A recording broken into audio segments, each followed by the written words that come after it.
కాంతమ్మ నిద్రలేచి చూసేసరికి ఎదురుగా ఉన్న బంగ్లాలో ఏవో ఉత్సవాలు చేస్తున్నట్టు శబ్దాలు వినిపిస్తాయి. వాటిని చూసిన కాంతమ్మ ఆశ్చర్యపోతూ, ఏంటమ్మా, ఏంటటక్కడా? అత్తయ్య, అక్కడ మీ డబ్బున్న కోడలి పుట్టినరోజు వేడుకలు జరుగుతున్నాయి. చాలామంది వెళ్తున్నారు. అందరికీ ఈరోజు భోజనాలు పెడుతున్నారంట, కానుకలు కూడా ఇస్తున్నారంట.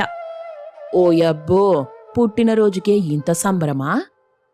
డబ్బున్నవాళ్లు కదా అత్తయ్య, అలాగే చేస్తారు. పైగా మనల్ని చిన్నచూపు చూస్తుంది కదా, అందుకే అలా చేస్తుంది. కాంతమ్మ రమ్య అలా మాట్లాడుకుంటూ ఉండగా అక్కడికి బంగ్లాలో నుండి వాణి వస్తుంది. వాణిని చూడగానే కాంతమ్మ రమ్య ఏం మాట్లాడకుండా ఉండిపోతారు. ఈరోజు నా బర్త్డే. నా ఆశీర్వాదం కోసం వచ్చావా? చిచ్చి, కళ్ళలో కూడా నేను ఆ పని చెయ్యను. ఈ ఊళ్ళో అందరికీ కానుకలిస్తున్నాను, నీకూడా ఇద్దామని వచ్చాను. ముష్టోళ్ళలాగా మాకివ్వాలని చూడకు. నీ కానుకలేం మాకక్కర్లేదు. ఇప్పుడు నా ఇంటి నుండి బయటికెళ్ళు ముందు. పూరి గుడిసెలో ఉండే మీకే ఎంత పొగరుంటే బంగ్లాలో బ్రతుకుతున్నదాన్ని నాకెంత పొగరుండాలి? అయినా ఈ చేపల కంపు భరించలేకపోతున్నాను. నా కడుపులో పేగులు దేవేస్తున్నాయి. నేనిక్కడ అస్సలుండలేను. కానుకలు తీసుకోకపోతేనే కనీసం నా ఇంటికొచ్చి భోజనమైనా చేసెళ్ళండి. కనీసం ఒక్కరోజైనా కడుపు నిండా తిన్నట్టుంటుంది. మీ జీవితంలో అంత మంచి భోజనం ఎప్పుడూ తినుండరు. వసేయ్, ఎవరికి చెప్తున్నావే? వెళ్ళవే ఇక్కడి నుండి. నంగనచ్చిదానా, కొంచెమైనా బుద్ధుందా నీకు? చూస్తున్నాను కదా అని ఊరుకుంటుంటే రెచ్చిపోతున్నావు. నీ డబ్బు గర్వం, వెధవ తెలివితేటలు నా దగ్గర చూపించకు. వెళ్ళవే ఇక్కడి నుండి. అరే నోర్ముయ్, వెళ్తున్నా. అడుక్కు తినేవాళ్ల దగ్గర ఎంతసేపనుంటాను అని వాణి అక్కడి నుండి బయలుదేరుతుండగా రమ్య రెచ్చిపోతుంది. ఏంటే, ఇందాకటి నుండి చూస్తున్నా. నీపాటికి నువ్వొచ్చావు, మాట్లాడావు, వెళ్ళిపోతున్నావు. కాని వెళ్తూ వెళ్తూ నా అత్తనేమన్నావే? నోర్ముయ్యా, అంత మాట అంటావే? నిన్నేం చేస్తానో చూడు. హా, ఏం చేస్తావే? ఏం చేస్తావు? నా గురించి నీకు తెలీదు. ఇక వాణి అలా అనగానే రమ్య ఒక్క క్షణం కూడా అక్కడుండదు. నేరుగా ఇంట్లోకెళ్ళి చేతి నిండా కారం పొడి తెచ్చి వాణి మొహంపై కొట్టింది. వాణి మొహమంతా కారంతో అల్లాడిపోతుంది. వామ్మో, మంట! కాపాడండి, కాపాడండి! నన్నిక్కడ చంపేస్తున్నారు. నేను చనిపోయేలా ఉన్నాను, కాపాడండి! ఇప్పుడు సమ్మగా ఉందా? ఊరంతా వినిపించేటట్టు అరవ్వే. మా ఇంటికే వచ్చి మమ్మల్ని అవమానిస్తావా, పోగరుబోతుదానా? హొసై, నిన్నూరికే వదలను. ఏం చేస్తానో చూడు అని వాణి ఆవేశంగా తనింటికి వెళ్ళిపోయింది. కాసేపటి తరువాత రమ్య పూరి గుడిసె దగ్గరికి ఒక పోలీస్ వస్తాడు. ఇక్కడ రమ్య అంటే ఎవరమ్మా? నేనేనండి. ఏమైంది? నన్నెందుకు అడుగుతున్నారు? నాతో మీకేం పని? హత్యాయత్నం చేసినందుకు మిమ్మల్ని అరెస్ట్ చేస్తున్నాం. మీరు పోలీస్ స్టేషన్కి రావాల్సి ఉంటుంది. నేనేం చేశానండి? నేనెవర్నీ హత్య చేయలేదు. మీకు ఎవరో తప్పుడు సమాచారం ఇచ్చారు సార్. మా కోడలు ఆ పని చెయ్యలేదు. కాంతమ్మ పోలీసులతో అలా మాట్లాడుతుంటే వాణి అక్కడికొచ్చింది. చేశారు, వీళ్లే నాపైన హత్యాయత్నం చేశారు. ఆ ముసల్ది చెప్తే ఇది నన్ను చంపడానికి చూసింది. చావు బతుకుల మధ్య నేను అల్లాడుతుంటే ఈ ఊరి ప్రజలే నన్ను కాపాడారు. అమ్మో అమ్మో, ఎన్నెన్ని మాటలంటుంది. తప్పుడు మాటలన్నీ చెప్తుంది. అది చెప్పేదంతా తప్పే సార్. నా కోడలు అలా చెయ్యలేదు. అదే నా కోడల్ని చంపడానికొచ్చింది. అప్పుడు ప్రాణాలు కాపాడుకునే క్రమంలో కారం పొడి కళ్ళలో కొట్టిందంతే. ఇక ఆపండమ్మా, ఆపండి. ఎవరు తప్పు చేశారో ఎవరు చెయ్యలేదో నేను పోలీస్ స్టేషన్లో చెప్తానుగా. మీరిప్పుడు నాతో రావాల్సి ఉంటుంది. పదండి అంటూ పోలీస్ రమ్యను తీసుకెళ్తుండగా వాణి భర్త రంగా అక్కడికి చేరుకున్నాడు. అక్కడ జరుగుతున్న తతంగమంతా చూసి కోపంగా, సార్, ఇది మా కుటుంబ వ్యవహారం. దీన్ని మేమే పరిష్కరించుకుంటాం. మీరెళ్ళండి. సరేనండి అని పోలీస్ రమ్యను వదిలేసి అక్కడి నుండి వెళ్ళిపోతాడు. దాంతో వానికి కోపం ఎక్కువైంది. ఎందుకిలా చేశారండి? ఈ రోజుతో వాళ్ళలో నేనో తేలిపోయుండేది. ఇలా చేశారేంటి? అదేం చేసిందో తెలుసా? నా కళ్ళలో కారం కొట్టింది. నేను భరించలేకపోయాను. చచ్చేటంత పనైంది. చాలా అపువాని. మన స్థాయిని బట్టి మనముండాలి. వాళ్ళేం చెయ్యలేరని కదా నీ ధైర్యం. నువ్వు ముందు ఇంట్లోకి పదా అని రంగా తన భార్య వాణిని తమ బంగ్లాలోకి తీసుకెళ్ళిపోతాడు. ఇక రమ్య తన ఇంటికి చేరుకుంది. రమ్యని కాంతమ్మ ఓదార్చింది. బాధపడకమ్మా, బాధపడకు. అన్ని రోజులు ఒకేలా ఉండవు అంటూ కాంతమ్మ అనగానే ఆమె భుజంపై తలవాల్చి రమ్య కన్నీళ్లు పెట్టుకుంది. ఇక సాయంత్రం అయిన తరువాత చేపల వేటకు వెళ్లిన రమ్య భర్త శివ ఇంటికొస్తాడు. భర్తని చూడగానే రమ్య కన్నీళ్లు పెట్టుకుంటూ అన్ని విషయాలు చెప్పింది. బాధపడకే, మనకు మంచి కాలం వస్తుంది. అంతవరకు ఓపిక పట్టాల్సిందే. ఇక దీని గురించి మర్చిపో. ఇవాళ మంచి చేపలు పడ్డాయి. మనకు డబ్బులు దండిగా వస్తాయి. వెళ్ళి ఆ పని చూడు. అలాగేనండి. ఇదిగో రమ్య, ఆ గట్టు చివర చేపలు పెడితే తొందరగా కొనుక్కుంటారు. ఈసారి అక్కడ పెట్టమ్మేందుకు చూడు, సరేనా? అలాగే అత్తయ్యా అంటూ రమ్య చేపలు తీసుకుని అమ్మడానికి వెళ్ళింది. గట్టు చివర చేపలమ్ముతున్న రమ్య దగ్గరికి రంగా వెళ్తాడు. వదినా, నా భార్య చేసిన తప్పుకు నేను క్షమాపణ అడుగుతున్నా. మీరు మనసులో ఏం పెట్టుకోకండి. తప్పు జరిగింది, క్షమించండు దినా. అయ్యయ్యో, మీరు క్షమాపణలు అడుగుతున్నారేంటి మరిదిగారు? బాధపడకండి, మా పరిస్థితే బాలేదు. అందుకే దేవుడు అలా చేస్తున్నాడు. ఇదిగో ఈ డబ్బు తీసుకోండు దినా, ఖర్చుకి పనికొస్తుంది అంటూ రంగా కొంత డబ్బివ్వాలని చూస్తాడు. కాని రమ్య తీసుకోదు. డబ్బైతే తీసుకోను, ఇదిగో ఈ చేపలు తీసుకెళ్ళు అంటూ కొన్ని చేపలిస్తుంది. ఆ చేపలు తీసుకుని ఇంటికి వెళ్తాడు రంగా.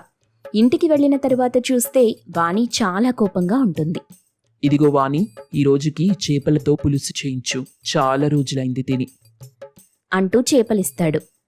వాటిని తీసుకున్న వాణి వాటిని విసిరి కొట్టింది. రంగాకి కోపం వస్తున్నా మౌనంగా ఉన్నాడు. ఇంటి నిండా నౌకర్లున్నారు కదా, మీరెళ్ళి చేపలు తీసుకొచ్చారెందుకు? అది కూడా ఆ బజారు మనుషులు అమ్మే చేపలు. ఛీ! వాణి, మాటలు జాగ్రత్త. బజారు మనిషిలని మాత్రం అనొద్దు. నువ్వు పెళ్లి చేసుకున్నది కూడా ఆ బజారు మనిషినేనని గుర్తుపెట్టుకో. ఆ బజారు మనుషులు ఆస్తి పంపకాలు చేపడితేనే మనం ఇక్కడ బంగ్లా కట్టుకుని ఉన్నాం. ఒకరిని అవమానించే ముందు 1కి 1000 సార్లు ఆలోచించు. ఎంత ఎదిగినా ఒదిగి ఉండటం నేర్చుకో. అబ్బబ్బా, నా కొళ్ళు మండిపోతుంది. ఈ టైంలో నాకు ఈ క్లాస్ పీకటం అవసరమా? నేను నా గదిలోకెళ్తున్నా అంటూ వాణి కోపంగా అక్కడి నుండి వెళ్ళిపోయింది. వాణి వెళ్లిన తరువాత రంగా బాధపడుతుంటాడు.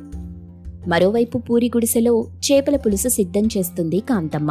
రమ్య కూడా చేపలన్నీ అమ్మేసి ఇంటికి చేరుకుంది. ముగ్గురూ తినడానికి కూర్చున్నారు. ఆహా, అమ్మ చేతి వంట అద్భుతం. ఈ చేపల పులుసు అయితే అద్దరహో. ఒరేయ్, పక్కనే నీ భార్య కూడా ఉంది. కాస్త చూసి పొగుడు.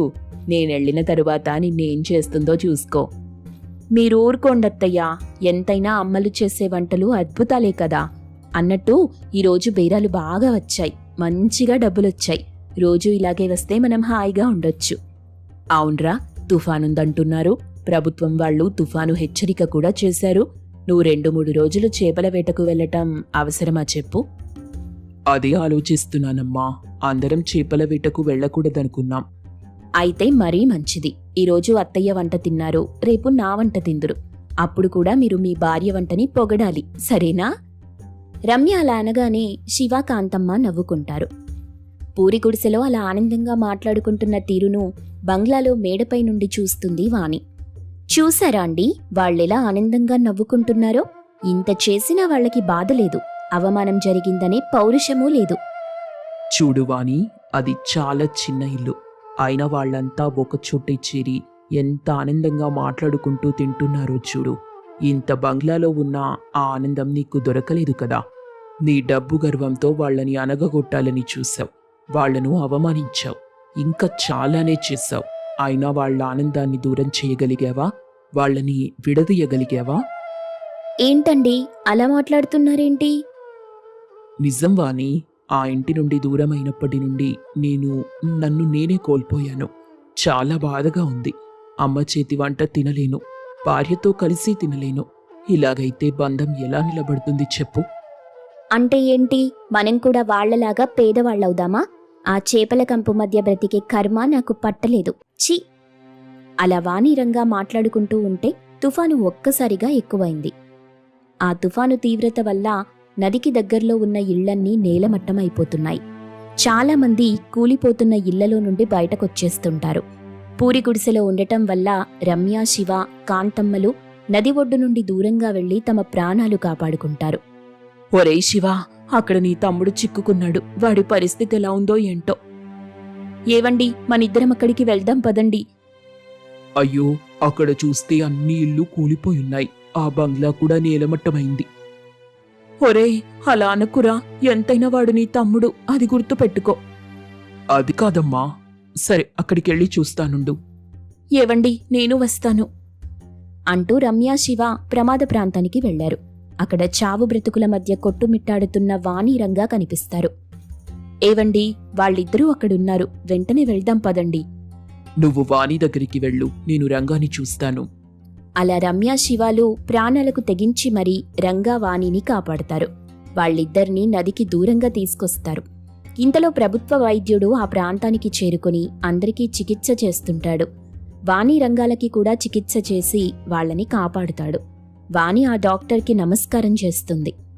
థ్యాంక్స్ డాక్టర్, మా ప్రాణాలు కాపాడారు. చూడమ్మా, ప్రాణాలకి తెగించి మరీ నిన్ను కాపాడింది వీళ్ళు. అదిగో అక్కడున్నారు చూడు అంటూ కాంతమ్మ, శివ, రమ్యల వైపు చూపిస్తాడు. వాళ్ళని చూసి వాణి తలదించుకుంది. నీ ప్రాణాలు పేదోళ్లు కాపాడారని వాటిని కూడా తీసుకుంటావా? అదే ఆలోచిస్తుంటే ఆ ఆలోచన మానుకో. ఇప్పటికైనా నీలో మార్పొస్తుందనుకుంటున్నాను. నువ్వు నా తోడికోడలివి, నా శత్రువువి కాదు. చూడు తమ్ముడు, జాగ్రత్త, ఇంక మేం వెళ్ళొస్తాం అంటూ ముగ్గురు వెళ్తుంటే వాణి, అత్తయ్య, నన్ను క్షమించండి. నేను మీ కుటుంబాన్ని విడదీసి తప్పు చేశాను. మిమ్మల్ని అవమానించి తప్పు చేశాను. ప్రతి క్షణం మీరు నాశనం అవ్వాలని చూశాను. కానీ మీరలా చెయ్యలేదు. అన్నీ మర్చిపోయి నా ప్రాణాలు కాపాడారు. మీ రుణం తీర్చుకోలేను. అక్క, నువ్వు కూడా నన్ను క్షమించు. నిన్ను చాలా బాధ పెట్టాను. అరే, దానికి అలా బాధపడితే ఎలా? నీ తప్పు నువ్వు తెలుసుకున్నావుగా, అదే మాకు సంతోషం. ఇకనైనా ఈ చేపల కంపు వాళ్ల ఇంటికి వస్తావా, రావా? అయినా ఇంకా ఎక్కడ ఇల్లులే, అన్నీ కొట్టుకుపోయాయిగా. మీరేం బాధపడకండి. ఒక మంచి ఇల్లు కొనుక్కొని అందరం అందులోనే ఉందాం, హాయిగా బ్రతుకుదాం. వాణి అలా చెప్పగానే కాంతమ్మ, రమ్య సంతోషిస్తారు. మరోవైపు శివ, రంగాలు చేతులు పట్టుకుని ఆనంద బాష్పాలు కారుస్తూ హత్తుకుంటారు. కైలాసపురం అనే గ్రామంలో రోజమ్మ అనే ఆమె నివసిస్తుంది. ఆమె కొడుకు శ్రీకాంత్ హైదరాబాద్లో కోచింగ్ తీసుకుంటాడు. శ్రీకాంత్ చాలా అందమైనవాడు, మంచి టాలెంటెడ్ పర్సన్. అదే కోచింగ్ సెంటర్లో పక్క ఊళ్ళో ఉండే బాగా డబ్బున్న శ్రీనివాస్ కూతురు శ్రీజ శ్రీకాంత్ టాలెంట్ చూసి, అతడి అందాన్ని చూసి అతన్ని ఇష్టపడుతుంది. ఇలా కొద్ది రోజులు గడుస్తూ ఉంటాయి. ఫ్రెండ్స్గా మొదలైన వాళ్ల పరిచయం కాస్త లవ్గా మారుతుంది. శ్రీకాంత్, మన కోచింగ్ తొందరలో ముగుస్తుంది. ఇంకొద్ది రోజుల్లో మనం ఇంటికెళ్ళిపోతాం. నిన్ను వదిలి నేను క్షణం కూడా ఉండలేను. మనం పెళ్లి చేసుకుందాం. నువ్వు తీసుకున్న నిర్ణయం నాకు కూడా నచ్చింది. కానీ మన పెద్దలు ఒప్పుకుంటారో లేదో తెలీదు. అయినా మీ నాన్నగారు చాలా డబ్బున్నవాళ్ళు, పైగా మంచి పేరు, ఆస్తులు సంపాదించుకున్నారు. ఈ పెళ్లికి మీ నాన్నగారు అంగీకరిస్తారని నాకు నమ్మకం కుదరట్లేదు. మా నాన్నగారు చిన్నప్పటి నుండి నన్ను చాలా అల్లారు ముద్దుగా పెంచారు. నేనెప్పుడు ఏదడిగినా నాకు తీసుకొచ్చి పెట్టేవాళ్ళు. అలాగే మన పెళ్లి విషయంలో అడ్డు చెప్పరు. నాకు నమ్మకం ఉంది. కానీ మీ తరపు నుండి నువ్వు చూసుకో. నా తరపు నుండి అంటే ఎవరూ లేరు. నా చిన్నతనంలో మా నాన్నగారు చనిపోయారు. మా అమ్మగారు ఒక్కరే. మా అమ్మ కూడా నన్ను గారాబంగా చిన్నప్పటి నుండి పెంచింది. మా అమ్మ వల్ల ఎటువంటి సమస్య ఉండదు. మా అమ్మకి మంచిగా చూసుకునే కోడలుస్తే చాలు. అయితే మరెందుకు ఆలస్యం చేయాలి? మీ అమ్మగారికి ఫోన్ చేసి మన పెళ్లి విషయం చెప్పు శ్రీకాంత్. ఓకే శ్రీజ. హలో అమ్మా, ఎలా ఉన్నావు? బాగున్నావా? నీ ఆరోగ్యం ఎలా ఉంది? నాన్న, నేను బాగున్నాను. నువ్వెలా ఉన్నావు? నీ ఆరోగ్యం బాగుందా? టైంకి భోజనం చేస్తున్నావా? ఏంటి ఇంత సడన్గా ఫోన్ చేశావు? అమ్మా, నీతో ఒక ముఖ్యమైన విషయం చెప్పాలని కాల్ చేశా. కానీ నువ్వు కాదనకూడదు. ముఖ్యమైన విషయమా? అదేంటో తొందరగా చెప్పు నాన్న. అమ్మా, మా కోచింగ్ సెంటర్లో నా స్నేహితురాలైన శ్రీజ నేను ఎప్పటి నుండో లవ్ చేసుకుంటున్నాం. శ్రీజ డబ్బున్న అమ్మాయి, చాలా మంచిది. నిన్ను చాలా బాగా చూసుకుంటుంది. మేము తొందరలో పెళ్లి చేసుకోవాలనుకుంటున్నాం. దానికి నువ్వు అంగీకరించాలి. మంచి అమ్మాయి, బుద్ధిమంతురాలు అయితే నేను మీ పెళ్లికి ఎటువంటి అడ్డు చెప్పను. కానీ శ్రీకాంత్, ఒక్క మాట గుర్తుపెట్టుకో. పెళ్లి చేసుకోబోయే ముందు వెనక ముందు ఆలోచించి చేసుకోవాలి. ఎందుకంటే ఇది నీ లైఫ్కి సంబంధించిన విషయం. మంచి అనే విషయంలో శ్రీజాని మించిన వాళ్ళు ఎవ్వరూ ఉండరమ్మా. శ్రీజ నన్ను బాగా అర్థం చేసుకోగలదు. సరే నాన్న, నీ ఇష్టం, నేను కాదనలేను. ఇలా కొద్ది రోజులు గడుస్తుంటాయి. శ్రీజ వాళ్ళ అమ్మా నాన్నలు కూడా పెళ్లి కొప్పుకున్నారు. రోజమ్మ, శ్రీజ వాళ్ళ అమ్మా నాన్నలు ఊళ్ళో ఉన్న పెద్దల సమక్షంలో శ్రీజ శ్రీకాంత్ల పెళ్లిని చాలా అంగరంగ వైభవంగా జరిపిస్తారు. రోజమ్మ పొద్దున్నే లేచి పనులన్నీ చేసి ఇల్లు శుభ్రంగా ఊడ్చి పూజ చేసి పడుకున్న శ్రీజ దగ్గరికి వెళ్ళి, అమ్మాయి శ్రీజ, లేమ్మా, టైం 10 అవుతుంది. లేచి బ్రష్ చేసుకొని రెడీ అయి టిఫిన్ చేద్దువు గాని రామ్మా. లేస్తున్నాను అత్తయ్య. మా ఇంట్లో ఈ టైం వరకు పడుకోవడం అలవాటు, మీరేమనుకోకండి. నేనేమీ అనుకోను. నాకు కూతురైనా కోడలైనా నువ్వే కదా. శ్రీజ లేచి బ్రష్ చేసి స్నానానికి వాష్రూమ్కి వెళ్తుంది. ఏంటి, ఈ వాష్రూమ్లో బాత్ టబ్బే లేదు? ఏంటో ఈ ఇల్లు నాకు అస్సలు నచ్చలేదు. ఇంట్లో ఉన్న ఆ ముసల్ది నచ్చలేదు. శ్రీకాంత్ అందాన్ని, తన మెయింటెనెన్స్ చూసి లైఫ్ బాగుంటుంది అనుకున్నాను. కానీ కనీసం ఫెసిలిటీస్ కూడా లేవు ఇంట్లో. ఎలా ఉండాలో ఏంటో. ఎలాగైనా శ్రీకాంత్ని బాగా నా మైకంలో ముంచి నా వెంట మా అమ్మ వాళ్ళ ఇంటికి తీసుకెళ్ళిపోవాలి. మా ఇంట్లో అన్ని ఫెసిలిటీస్ ఉంటాయి. ఇక్కడ ఈ చిన్నింట్లో ఉండటం నా వల్ల కాదు. ఆ మాటలు విన్న రోజమ్మ తన మనసులో, ఏంటి ఈ పిల్ల ఇలా రూంలోకి వెళ్ళి గొలుగుతుంది? నా కొడుకుని బాగా అర్థం చేసుకునే అమ్మాయి అని చెప్పాడు. కానీ నా కొడుకు టాలెంట్ని, అందాన్ని ప్రేమించినట్టుంది. ఎప్పటికైనా నా కొడుకుని ఇక్కడ ఉంచేలా లేదు. పెద్దింటి అమ్మాయి కాబట్టి కొంచెం పొగరున్నట్టుంది అని తన మనసులో అనుకుని శ్రీకాంత్ని పిలిచి టిఫిన్ తెమ్మని చెప్తుంది. శ్రీకాంత్ టిఫిన్ తెచ్చిస్తాడు. శ్రీజా, రెడీ అయ్యావా? టిఫిన్ చేద్దువురా. వస్తున్నాను శ్రీకాంత్ అంటూ వచ్చి, ఏంటిలా శ్రీకాంత్, కింద కూర్చుని తింటున్నావేంటి? డైనింగ్ టేబుల్ లేదా? అయినా నీకు తెలుసుగా నాకు కింద కూర్చొని తినే అలవాటు లేదని. నీకు అలవాటు లేదనే విషయం నాకు తెలుసు. కానీ ఇక నుండి కింద కూర్చొని తినే అలవాటు నేర్చుకో శ్రీజ. ఎంత వయసు వచ్చింది, మా అమ్మగారే కింద కూర్చొని తింటున్నారు. నువ్వు వయసులోనే ఉన్నావు కదా, కింద కూర్చొని తింటే తప్పేముంది? మీ అమ్మగారితో పోలుస్తున్నావేంటి అని కోపంతో బెడ్రూంలోకి వెళ్ళిపోతుంది. అది చూసిన రోజమ్మ టిఫిన్ పట్టుకెళ్ళి, అమ్మా శ్రీజ, వాడి మాటలేం పట్టించుకోకు, వాడేదో సరదాగా అంటాడు అని తన చేతితో టిఫిన్ తినిపించబోతుంది. వెంటనే శ్రీజ చేయి తోసేసి, ఛీ, ఏంటి నీ డర్టీ హ్యాండ్స్తో పెట్టిన టిఫిన్ నేను తినాలా? అయినా నీ స్థాయి ఏంటి, నా స్థాయి ఏంటి? కూర్చొని తినడానికి కుర్చీలే లేవి ఇంట్లో అని పొగరుగా మాట్లాడింది. పాపం రోజమ్మ కంటతడి పెట్టుకుని వంటగదిలోకి వెళ్ళిపోయింది. అది చూసిన శ్రీకాంత్ శ్రీజ దగ్గరికి వెళ్ళి, ఈ మాయమాటలు విని నేను పెళ్లి చేసుకున్నాను. ఇంత చిన్న విషయానికి ఎంత పొగరు చూపిస్తున్నావు? ఏంటి, మా అమ్మ చేతులు మురికిగా ఉన్నాయా? ఏదో ఒక రోజు మా అమ్మ చేతితో తినే గతే నీకు పడుతుందిలే. ఏంటి శ్రీకాంత్, ఎగస్ట్రాలు మాట్లాడుతున్నావు? పెళ్ళైంది, కనీసం ఒక్కసారైనా బయటికి తీసుకెళ్లావా? ఒక సినిమాకైనా తీసుకెళ్లావా? హనీమూన్ ఇలాంటివేం ప్లాన్ చేయకుండా మీ అమ్మ కొంగు చుట్టూ తిరిగే నీలాంటోడికి పెళ్ళాం తిన్నదా, పడుకుందా, ఎలా ఉంది, ఇవేం అవసరం లేదు. కనీసం పట్టించుకోవటం లేదు. నువ్వే మరి రోజు నన్ను ఎత్తుకొని తిప్పుతున్నావు. మా అమ్మ అప్పుడే చెప్పింది, పెళ్లి చేసుకోబోయే ముందు వెనక ముందు ఆలోచించరా అని. నాకు బుద్ధొచ్చేలా చేసావు కదే. అయినా మీలాంటి డబ్బున్న వాళ్ళకి ఒళ్ళంతా పొగరే. అలా ఇద్దరూ కలిసి గొడవ పడతారు. 2 రోజులు గడిచాక ఆ ఊళ్ళో ఉన్న కొంతమంది ఆడవాళ్లు రోజమ్మ కోడల్ని శ్రీజాని చూడ్డానికొచ్చి, రోజమ్మా, ఎక్కడున్నావు? నీ కోడలెక్కడుంది? నీ కోడల్ని చూడ్డానికి వచ్చాం, డోర్ తీయండి. రోజమ్మ డోర్ తీసుకుని బయటకొచ్చింది. ఏంటమ్మా, అందరూ బాగున్నారా? ఎలా ఉన్నారు? రండి రండి, ఇంట్లోకి రండి అని పిలిచి, టీ కాఫీలేమైనా తాగుతారా? మాకేం అక్కర్లేదు, నీ ముద్దుల కోడల్ని చూడ్డానికి వచ్చాం, తొందరగా చూపించు. బెడ్రూమ్లో పడుకుంది. అమ్మాయి శ్రీజా, ఒకసారి రా, నిన్ను చూడ్డానికి ఊళ్ళో ఉన్న వాళ్ళు వచ్చారు. ఏంటి అంత గట్టిగా అరుస్తున్నారు? వస్తున్నాను కదా అంటూ శ్రీజ బెడ్రూమ్ నుండి బయటకొస్తుంది. అక్కడున్న వాళ్ళు శ్రీజాని చూసి, నీ కోడలు చూడముచ్చటగా ఉంది. నీ కొడుకు లవ్ చేసి చాలా అందమైన అమ్మాయిని పెళ్లి చేసుకున్నాడు. రోజమ్మ నవ్వుతూ వెళ్ళి కాఫీ చేసి, అమ్మాయి శ్రీజ, ఈ కాఫీ తీసుకెళ్ళి అక్కడున్న వాళ్ళకివ్వు. ఏంటి, నా సంగతి తెలిసి కూడా నాకు ఆర్డర్ వేస్తున్నారు? చిచి, వాళ్ళకి నేను కాఫీ ఇవ్వాలా?